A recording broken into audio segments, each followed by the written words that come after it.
الرحمن الرحیم وَإِنْ كَاتَبَ عَبْدَيْهِ اور اگر مکاتب بنایا اپنے دونوں غلاموں کو کتابتاً واحدتاً ایک کتابت کے ساتھ بِأَلْفِ درہم 1000 درہم کے بدلہ میں ان ادیا اگر ان دونوں نے ادا کر دیا عتقا تو آزاد ہو جائیں گے وَإِنْ عَجَزَا اور اگر دونوں عاجز آ گئے رُدَّا إِلَى الرِّقِّ تو لوٹا دیے جائیں گے غلامی کی طرف۔ تو مسئلہ یہ ہے کہ دو غلام تھے، ان کو ایک ہی عقد کتابت میں مکاتب بنایا 1000 درہم کے بدلہ میں، ان دونوں کو کہا کہ اگر تم 1000 درہم دے دو تو تم آزاد ہو۔ تو یہ صحیح ہے، اگر دونوں نے 1000 درہم دے دیے تو آزاد ہو جائیں گے، اور اگر وہ دونوں بدل کتابت ادا کرنے سے عاجز آ گئے تو دونوں غلامیت کی طرف لوٹا دیے جائیں گے، دوبارہ دونوں غلام بن جائیں گے۔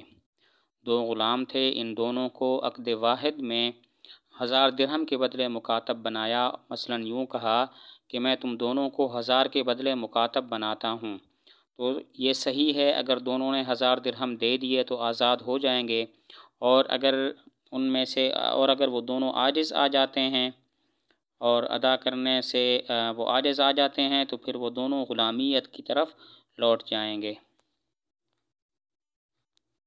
اور اگر اسی مسئلہ میں ایک اس عقد کتابت کو قبول کر لیتا ہے، دوسرا قبول نہیں کرتا، تو یہ عقد کتابت باطل ہو جائے گا۔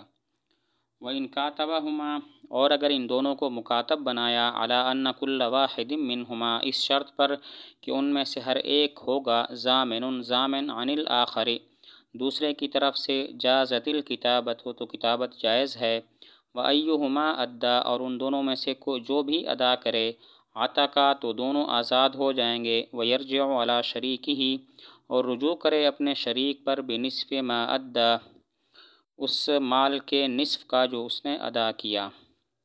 دو غلام تھے، ان دونوں کو مکاتب بنایا اور یہ طے ہوا کہ ان میں سے ہر ایک دوسرے کا ضامن بھی ہوگا، تو یہ کتابت جائز ہے، اور ان دونوں میں سے جو بھی بدل کتابت ادا کر دے تو دونوں آزاد ہو جائیں گے، لیکن جو ادا کرنے والا ہے وہ اپنے شریک کو کہے گا کہ میں نے جتنا مال ادا کیا ہے اس کا نصف تم مجھے ادا کرو۔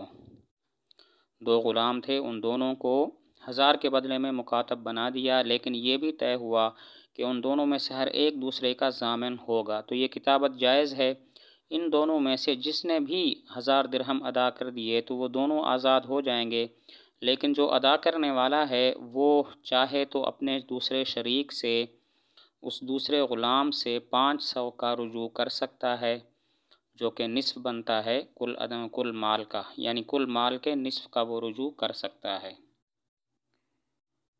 وَإِذَا أَعْتَقَ الْمَوْلَىٰ اور جب آزاد کر دے مالک مُكَاتَبَهُ اپنے مکاتب کو عَتَقَ بِإِعْتَاقِهِ تو وہ آزاد ہو جاتا ہے اس کے آزاد کرنے کی وجہ سے، وَسَقَطَ عَنْهُ اور ساقط ہو جائے گا اس سے مال الکتابت بدلے کتابت۔ اگر مالک نے اپنے مکاتب کو ویسے ہی آزاد کر دیا تو وہ آزاد ہو جائے گا اور بدلے کتابت اس سے ساقط ہو جائے گا۔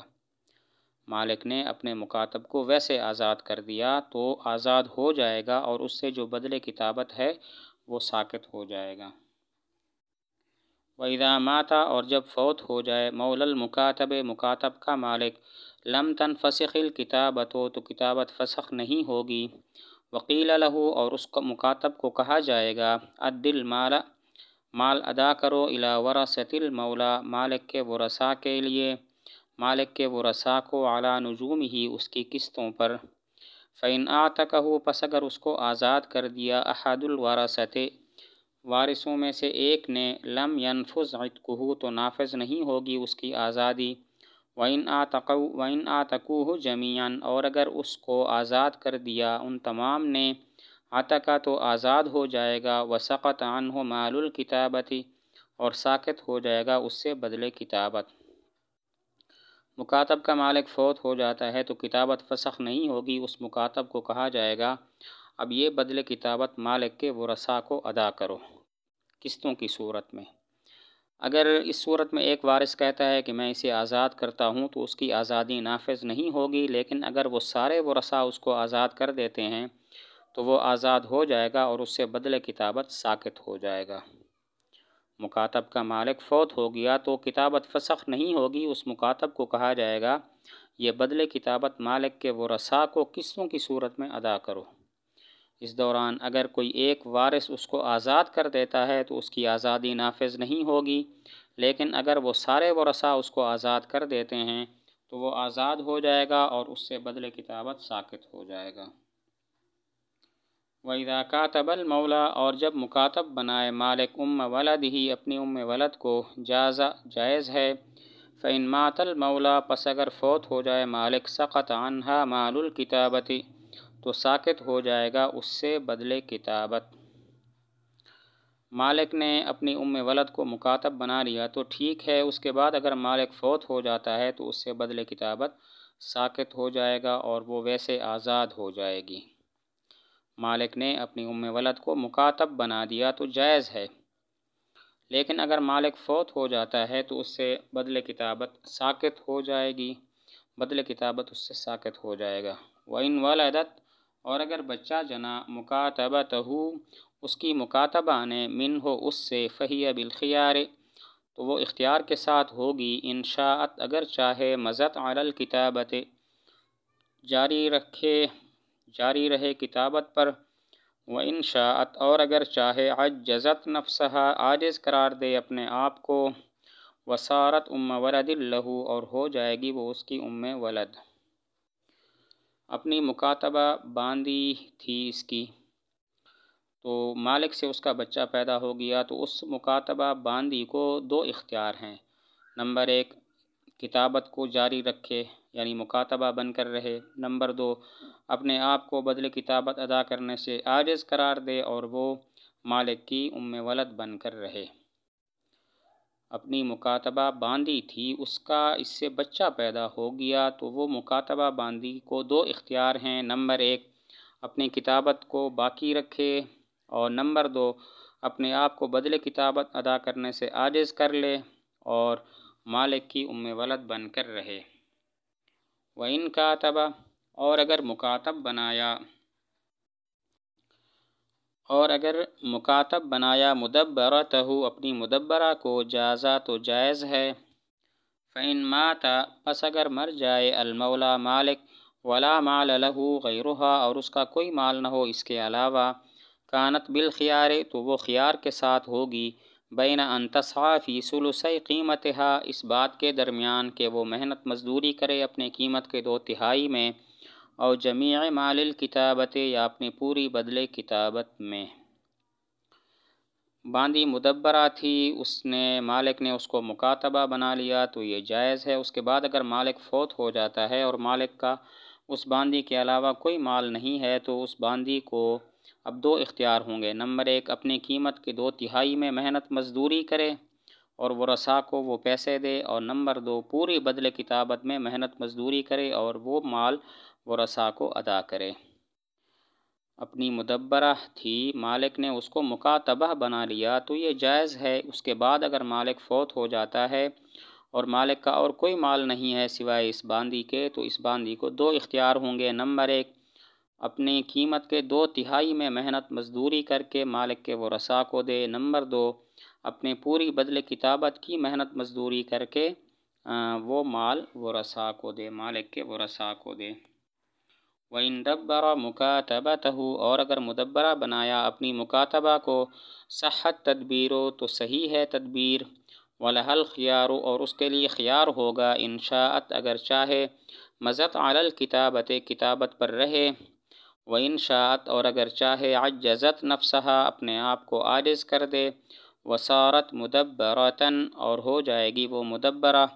فَإِن مضت علی کتابتہا، پس اگر رہے اپنی کتابت پر، ومات المولا، اور مالک فوت ہو جائے، ولا مال لہ، اور اس کے لیے کوئی مال نہ ہو، فہی بالخیار، تو وہ اختیار کے ساتھ ہوگی، ان شاءت سعت، اگر چاہے تو وہ سعی کرے، محنت مزدوری کرے، فی ثلثی مال الکتابت، بدل کتابت کے 2/3 میں، او ثلثی قیمتہا، یا اپنی قیمت کے 2/3 میں، عند ابی حنیفہ رحمہ اللہ، امام صاحب رحمۃ اللہ علیہ کے نزدیک۔ تو اپنی مکاتبہ باندھی تھی اس کو اس نے مدبرہ بنا لیا، تو یہ مدبرہ بنانا صحیح ہو جائے گا۔ اپنی مکاتبہ باندھی تھی اس کو مدبرہ بنا لیا، یہ کہا میرے مرنے کے بعد تم آزاد ہو، تو یہ صحیح ہے۔ پھر اس باندھی کو دو اختیار ہوں گے۔ نمبر ایک، کتابت پر جاری رکھے، اپنے آپ کو مکاتبہ بنائے رکھے، اور نمبر دو، اپنے آپ کو بدلے کتابت سے عاجز کر دے اور مدبرہ بن کر رہے اور مدبرہ ہو جائے۔ تو اگر وہ اپنی کتابت کو جاری رکھتی ہے اور مالک فوت ہو جاتا ہے اور مالک کا اور کوئی مال نہیں ہے، تو اس کو دو اختیار ہوں گے۔ نمبر ایک، بدلے کتابت کے 2/3 میں سائی کرے، نمبر دو، اپنی قیمت کے 2/3 میں سائی کرے اور ورثاء کو ادا کرے۔ تو مسئلہ یہ ہے کہ مکاتبہ باندھی تھی اس کو مدبرہ بنا لیا، کہا میرے مرنے کے بعد تم آزاد ہو، تو یہ تدبیر صحیح ہے۔ اور اس باندھی کو دو اختیار ہیں۔ نمبر ایک، اپنے کتابت پر رہے، اپنے آپ کو مکاتبہ ہی بنائے رکھے، اور نمبر دو، اپنے آپ کو بدلے کتابت سے عاجز کر دے اور مدبرہ بن کر رہے۔ لیکن اگر یہ اپنے آپ کو مکاتب ہی باقی رکھتی ہے اور مالک فوت ہو جاتا ہے اور مالک کا اور کوئی مال نہیں ہے، تو پھر اس باندھی کو دو اختیار ہیں۔ نمبر ایک، بدلے کتابت کے 2/3 میں سائی کرے، محنت مزدوری کرے اور ورثاء کو وہ مال ادا کرے، اور نمبر دو، اپنی قیمت کے 2/3 میں محنت مزدوری کرے اور وہ مال ورثاء کو ادا کرے۔ وَإِذَا أَعْتَقَ الْمُكَاتَبُ، اور جب آزاد کر دے مکاتب عبدہ اپنے غلام کو، علی مال پر، لم یجوز تو جائز نہیں ہے۔ وَإِذَا وَهَبَ علی عوض، اور اگر ہبہ کرے عوض پر، لم یصح تو صحیح نہیں ہے۔ مکاتب نے اپنے غلام کو مال کے بدلے آزاد کر دیا کہ تم اتنے پیسے دے دو تم آزاد ہو، تو یہ جائز نہیں ہے۔ اور اگر عوض کی شرط کے ساتھ ہبہ کرتا ہے تو یہ بھی صحیح نہیں ہے۔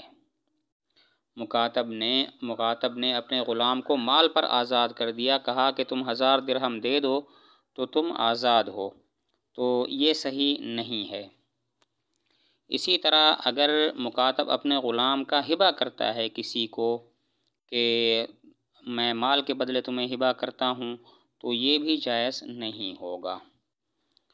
وَإِنْ كَاتَبَ عَبْدَهُ، اور اگر مکاتب بنایا اپنے غلام کو، جازا تو جائز ہے۔ فَإِنْ أَدَّى الثَّانِي، پس اگر ادا کر دے دوسرا، قبل أن يعتق الأول، قبل اس کے کہ پہلا آزاد ہو، فَوَلَاؤُهُ لِلْمَوْلَى، تو اس کی میراث مالک کی ہوگی، للمولا الاول، پہلے مالک کی ہوگی۔ وَإِنْ أَدَّى الثَّانِي، اور اگر ادا کر دے دوسرا، بعد عتق المکاتب الاول، مکاتب اول کے آزادی کے بعد، فَوَلَاؤُهُ لَهُ، تو اس کی میراث اسی کے لیے ہوگی۔ مکاتب نے اپنے غلام کو مکاتب بنا دیا تو یہ جائز ہے۔ مکاتب نے اپنے غلام کو مکاتب بنا لیا تو یہ جائز ہے۔ اس کے بعد دیکھیں گے، اس کے بعد اس دوسرے مکاتب ثانی نے بدلے کتابت ادا کر دیا، تو دیکھیں گے اس نے بدلے کتابت ثانی نے کب ادا کیا، مکاتب اول کی آزادی سے پہلے یا مکاتب اول کی آزادی کے بعد۔ اگر مکاتب اول کی آزادی سے پہلے اس نے بدلے کتابت ادا کر دیا تو اس کی جو میراث ہوگی اس مکاتب ثانی کی، وہ مالک اول کے لیے ہوگی، یعنی مکاتب اول کے مالک کی ہوگی۔ اور اگر اس مکاتب ثانی نے بدلے کتابت اس وقت ادا کیا جب مکاتب اول آزاد ہو چکا تھا، تو اس کی جو وراثت ہے، اس مکاتب ثانی کی جو وراثت ہے وہ مکاتب اول کو ملے گی۔ مکاتب نے اپنے غلام کو مکاتب بنا لیا تو یہ جائز ہے۔ اس کے بعد اگر مکاتب ثانی نے بدلے کتابت ادا کر دیا تو دیکھیں گے مکاتب اول کی آزادی سے پہلے ادائیگی کی ہے یا مکاتب اول کی آزادی کے بعد ادائیگی کی ہے۔ اگر مکاتب اول کی آزادی سے پہلے اس نے بدلے کتابت ادا کر دیا تو اس مکاتب ثانی کی ولا، یعنی اس کی جو میراث ہے وہ مالک اول کو ملے گی، یعنی مکاتب اول کے مالک کو ملے گی۔ اور اگر اس مکاتب ثانی نے بدلے کتابت اس وقت ادا کیا جبکہ مکاتب اول آزاد ہو چکا تھا، تو مکاتب ثانی کی ولا، مکاتب ثانی کی جو میراث ہے وہ مکاتب اول کو ملے گی۔